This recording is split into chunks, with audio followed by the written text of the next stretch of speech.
আমল কবুল হওয়ার বা আমল করার পূর্বে কিছু শর্ত আপনাকে পালন করতে হবে। সেটা হচ্ছে নাম্বার 1, যেটা প্রথমে আকিদা এবং মানহাজ আপনার ক্লিয়ার থাকতে হবে। আকিদা এবং মানহাজ সম্পর্কে জানার জন্য শেখ ডক্টর আবু বকর মোহাম্মদ জাকারিয়া স্যারের লেকচার এবং শেখ মতিউর রহমান মাদানী এর লেকচার শুনতে পারেন। মানহাজ সম্পর্কে জানার জন্য আপনারা এই বইটি পড়তে পারেন, তাহলে মানহাজ জিনিসটা কি এটা বুঝতে পারবেন।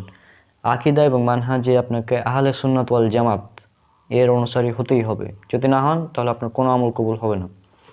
তো এটা গেল একটা পয়েন্ট, যে আকিদা এবং মানহাজ আপনাকে ক্লিয়ার রাখতে হবে। আপনি যদি মনে করেন আল্লাহ সব জায়গায় আছে, তাহলে আপনার কোনো ইবাদত কবুল হবে না। কারণ আল্লাহ বলেছেন আল্লাহ আছেন আরশের উপর, আল্লাহ আরশের উপর উঠেছেন, সূরা তহা সূরা নম্বর 20 আয়াত নম্বর 5। এছাড়াও আরও কয়েকটি জায়গায় উল্লেখ করা আছে যে আল্লাহ সুবহানাহু ওয়া তাআলা আরশের উপর উঠেছেন। তো সুতরাং আপনাকে আগে আপনার আকীদা ক্লিয়ার রাখতে হবে। আর নাম্বার 2, আমল করার আগে অবশ্যই বিশুদ্ধ নিয়ত থাকতে হবে। আর মানুষকে দেখানোর উদ্দেশ্যে যদি ইবাদত করেন, যে আমি মানুষ দেখবে, মানুষ আমাকে ভালো বলবে, এই জন্য আমি এই আমলটা করছি, মানুষ আমাকে হাজি বলবে এই জন্য আমি হজ করছি, এরকম যদি নিয়ত থাকে তাহলে আপনার কোনো আমল কবুল হবে না, বরং এটা হবে শিরকুন রিয়া, অর্থাৎ লোক দেখানো ইবাদত, লৌকিকতা। আর শিরক এর পরিণাম হচ্ছে জাহান্নাম। আল্লাহ বলেছেন পবিত্র কোরআনে সূরা নিসা সূরা নম্বর 4 আয়াত নম্বর 48 এবং আয়াত নম্বর 116, যে আল্লাহ ক্ষমা করবেন না তার সাথে শরিক করাকে। এছাড়া অন্য যে কোনো গুনাহ তিনি যাকে ইচ্ছে ক্ষমা করে দেবেন।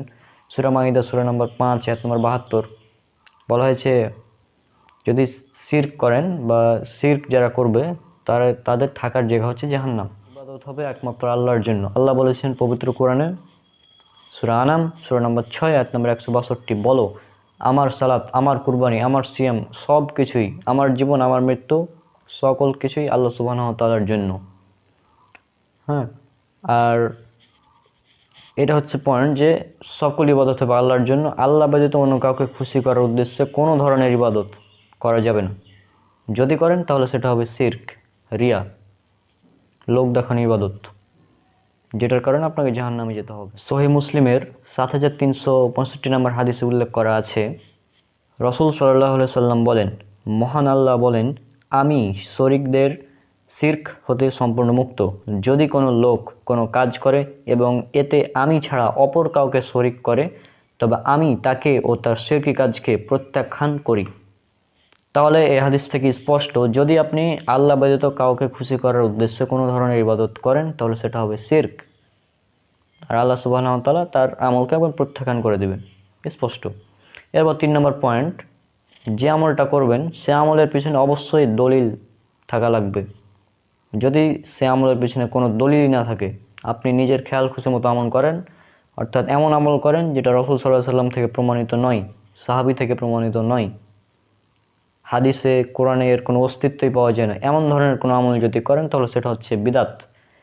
আর রাসূল সাল্লাল্লাহু আলাইহি সাল্লাম বলেছেন, উল্লেখ করা আছে সুনান নাসাইতে হাদিস নাম্বার 1578, বলা হয়েছে কুল্লু বিদাতিন দলালা ও কুল্লু দলালাতিন ফিন্নার, প্রত্যেক বিদাত হচ্ছে গুমরাহি এবং প্রত্যেক গুমরাহের পরিণাম জাহান্নাম।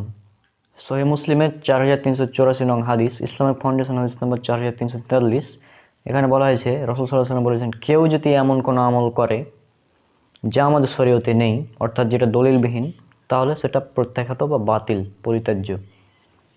তাহলে এখান থেকে স্পষ্ট, আপনি যখন আমল করবেন তো আমল করার পূর্বে আপনাকে দেখতে হবে এর দলিল রয়েছে কিনা, অর্থাৎ আমল করার আগে আপনাকে সে আমল আছে কিনা এই ব্যাপারে জ্ঞান অর্জন করতে হবে।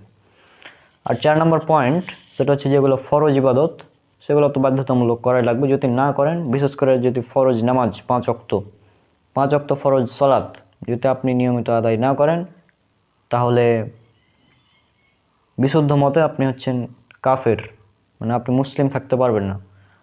কারণ আল্লাহ বলেছেন পবিত্র কোরআনে সূরা মুদাসসির সূরা নম্বর 74 আয়াত 42 এবং 43, যে জাহান্নামীদেরকে যখন জিজ্ঞেস করা হবে, অপরাধীদেরকে, যে তোমরা কেন জাহান্নামে এসেছো, তখন তারা বলবে আমরা সালাত আদায়কারীদের অন্তর্ভুক্ত ছিলাম না। সহিহ মুসলিম খণ্ড নম্বর 1 কিতাবুল ঈমান হাদিস নম্বর 148-149 বলা হয়েছে যে আমাদের এবং কাফিরদের মধ্যে পার্থক্য হচ্ছে সলাত।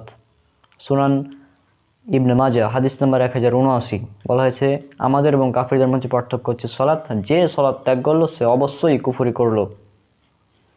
তাহলে এই সমস্ত হাদিস থেকে স্পষ্ট সলাৎ ত্যাগ করা হচ্ছে কুফরি, অর্থাৎ আপনাকে 5 ওয়াক্ত সলাৎ নিয়মিত করতে হবে, এরপর অল্প সামান্য আমল কিছু করতে হবে। আর উপরে শর্তগুলো থাকবে যে আল্লাহ ব্যতীত কাউকে খুশি করার উদ্দেশ্যে ইবাদত করা যাবে না, বিদআত থাকা যাবে না ইবাদতের মধ্যে, এবং নিয়ত থাকতে হবে বিশুদ্ধ, আর আকীদা এবং মানহাজ আপনার ক্লিয়ার থাকতে হবে। তাহলে যদি অল্প আমল করেন তাহলে অল্পতেই জান্নাত।